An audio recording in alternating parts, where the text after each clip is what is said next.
আসসালামু আলাইকুম সম্মানিত ভিউয়ার্স, বরাবরের মতন আবারও চলে আসলাম আপনাদের সামনে। নিয়ে আসলাম একটা সিআরটি টিভি। তো এই টিভিটির নাম হইল তাই এলজি কোম্পানি একটা টিভি। তো এই টিভিটি একটা চায়না সার্কিট। আপনারা দেখতে পাচ্ছেন যে মাদারবোর্ডটা এটা একটা সম্পূর্ণ চায়না সার্কিট।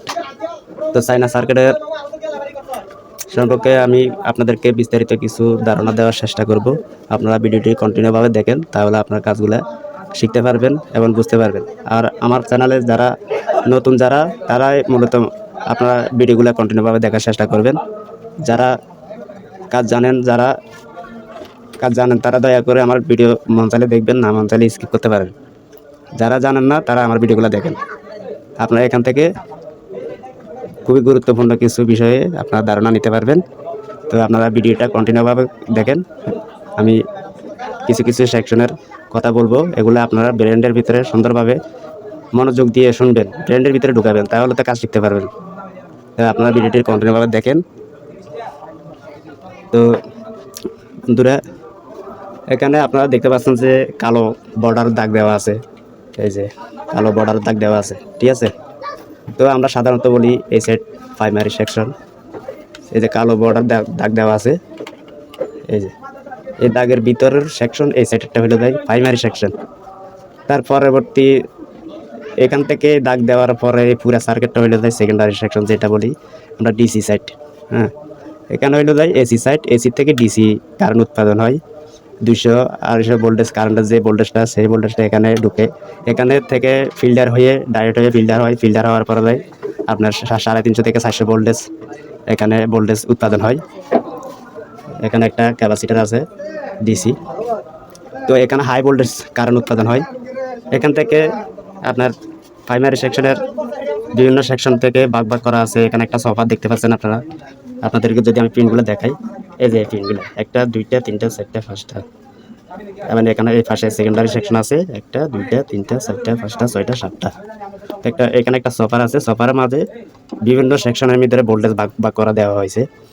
যেমন আমি আপনাদেরকে যদি দেখাই, এই যেখানে ফ্লাইব্যাক গেছে, ফ্লাইব্যাকে যাবে আপনার 110 ভোল্ট।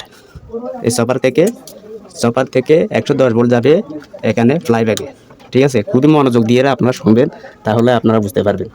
ভাই, আপনারা যদি ভোল্টেজের সম্বন্ধে যদি আপনাদের ধারণা থাকে, তাহলে একটা যে কোনো টিভি সেটা স্মার্ট হোক আনস্মার্ট হোক, এলইডি হোক বক্স টিভি হোক, আপনার যদি ভোল্টেজের সম্বন্ধে যদি আপনাদের যদি ভালো ধারণা থাকে, তাহলে আপনার যে কোনো টিভি আপনার ব্যায়ামগুলো আপনারা সুন্দরভাবে ধরতে পারবেন। তো এখানে দেখতে পাচ্ছেন যে ফ্লাইব্যাকে গেছে 110 ভোল্ট এই চপার থেকে। তারপরে আরেকটা গেছে ভার্টিক্যালের ভোল্টেজ, সেই ভোল্টেজটা গেছে 27 থেকে 28 ভোল্টেজ ভার্টিক্যাল। এই যে ভার্টিক্যাল আইসি দেওয়া আছে এখানে, আমি আপনাদের দেখাই। এই যে ভার্টিক্যালের আইসি দেওয়া আছে এখানে, নিচে 3 পিন, উপরে 4 পিনের ভার্টিক্যাল আইসির এই সেকশনটা হইলো দেয় ভার্টিক্যাল সেকশন। এখানে ভোল্টেজ আসছে চপার থেকে। তারপরে আরেকটা ভোল্টেজ গেছে যেটা হলো সাউন্ড সেকশন। আপনার 8 থেকে কিছু সার্কিটে বেশি থাকে, কিছু সার্কিটে কম থাকে। তো 10 থেকে 8 ভোল্ট 9 ভোল্ট এরকম থাকে, আপ ডাউন থাকে। তো আপনারা কিছু মনে করবেন না, কিছুদিন অসুস্থ ছিলাম, অসুস্থতার ভিতরে আপনাদের মাঝে ভিডিও আনছি। তো আমার গলাটা বসে গেছে অতিরিক্ত কাশার কারণে। তা আপনারা কেউ বিভ্রান্ত হবেন না। আমি যদি আপনাদেরকে খুবই ভাগ করে যদি আমি সম্পূর্ণ বিষয়টা যদি আমি বুঝাইতে যাই, তাহলে ভিডিওটা কিন্তু লং হবে। তো আপনারা লং হইলেও আপনার ভিডিওটা কন্টিনিউভাবে দেখার চেষ্টা করবেন, ঠিক আছে। তো এই যে এখানে যে ভার্টিক্যালের থেকে 110 ভোল্ট যেটা গেছে, সেটা গেছে আপনার ফ্লাইব্যাকের থেকে এখানে একটা দেখতে পাচ্ছেন যে 3 ক্যাটার একটা ট্রানজিস্টর এখানে দেওয়া হয়েছে। ডায়োডের কাজ করে এটা।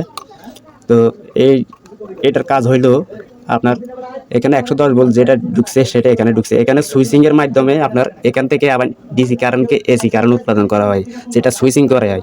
প্রায় সেকেন্ডের মধ্যে কয়েক হাজার বার সুইচিং করা হয়। সুইচিংয়ের মাধ্যমে এটা এসি হয়।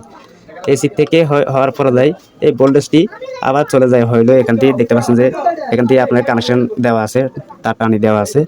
তো এখানে ঢুকছে, এখান থেকে আবার একটা ফিল্টার হয়েছে 110 ভোল্ট ব্যাক এখানে সফার থেকে। এই যে এখানে ক্যাপাসিটার মাধ্যমে আবার 250 ভোল্টেজ হয়েছে। 250 ভোল্টেজ ইভে এখান থেকে ঢুকছে, এই যে এখানে ঢুকছে, এখান থেকে আপনার এই যে তার কানেকশন দেওয়া আছে, এই যে তার কানেকশনের মাধ্যমে চলে গেছে আপনার ফ্লাইমিনের এই যে বেজের এই ফ্লাইমিনের বেজ যেটা আছে, বেজের এই প্রান্তে চলে আসছে 180 ভোল্ট, 200 ভোল্ট এরকম থাকে। তো সরাসরি আপনার এই ভোল্টেজটা আপনার ফ্লাইমিনের দিতে আছে অলরেডি, এখানে চলে যায়। তারপরে যাই এখানে, আমি আপনাদেরকে এক হাতে ভিডিও করতেছি আর এক হাতে কাজগুলো আপনাদেরকে দেখাইতেছি, যার জন্য একটু প্রবলেম হইতেছে। এখানে দেখতে পাচ্ছেন যে ফ্লাইব্যাকটা, এই ফ্লাইব্যাক থেকে আপনার এটার ভিতরে সামান্য পরিমাণে কিছু তার ইনসুলেশন ফেসানো আছে, যার কারণে এখান থেকে কিছু এসি বিদ্যুৎ তৈরি হয়। তো আমি তো আপনাদের দেখাইছি একটা তারে গেছে আপনার ডিসি ভোল্টেজ 180 ভোল্টেজ, ঠিক আছে, যেটা ভোল্টেজটা এখানে বেজের ভিতরে চলে যায় সরাসরি। তো আপনার এখানে 3টা তার থাকে, আর বাকি যে 2টা তার থাকবে ওই 2টা তার এখান থেকে কানেকশন বাইরেছে, এই যে এখানে এই 2টা কানেকশন বাইরেছে। হ্যাঁ, এখান থেকে আপনার ভোল্টেজটা বাইরেছে সরাসরি ফ্লাইব্যাক থেকে এসি ভোল্টেজ, যে ভোল্টেজটা খুবই কম, 4 থেকে 5 ভোল্টেজ। এটা এই ভোল্টেজটা সরাসরি চলে গেছে আপনার বেজের এই 2 পিনের প্রান্তে, ঠিক আছে, একদম 2 পিনের প্রান্তে চলে গেছে। এটা হইব এসি ভোল্টেজ, এখানে কিন্তু ডিসি ভোল্টেজ ঢুকে না। এটা আপনাদেরকে বুঝতে হবে কোন সেকশনের মধ্যে এসি ভোল্টেজ ঢুকছে, কোন সেকশনের মধ্যে ডিসি ভোল্টেজ ঢুকছে। আপনাদের যদি ভোল্টেজের সম্বন্ধে যদি ধারণা না থাকে, তাহলে আপনারা কাজগুলো শিখবেন কীভাবে, করবেন বা কীভাবে। তো সম্পূর্ণ বিষয়গুলো আপনাদেরকে যদি আমি দেখাইতে যাই, ভাগ করে দেখাইতে যাই, ঠিক আছে, তাহলে ভিডিওটি প্রায় 1 ঘন্টা পার হবে। তো এত বড় ভিডিও দেওয়া সম্ভব না ভাই, তো আপনাদেরকে আমি পার্টে দেখানোর চেষ্টা করব। তো আপনাদেরকে ভোল্টেজের সম্বন্ধে কিছু ধারণা দিছি, আরও নিত্য নতুন ভিডিও আনবো সিআরটি টিভির সম্পর্কে। তো আপনারা আমার ভিডিও চ্যানেলের সাথে থাকবেন, ভিডিওগুলো দেখবেন, দেখলে আস্তে ধীরে আপনারা ভিডিওগুলো দেখে আপনারা কাজগুলো শিখতে পারবেন। তো আজকের মতন ভিডিওটি এখানে শেষ করছি। তো সবাই ভালো থাকবেন, সুস্থ থাকবেন। আল্লাহ হাফেজ।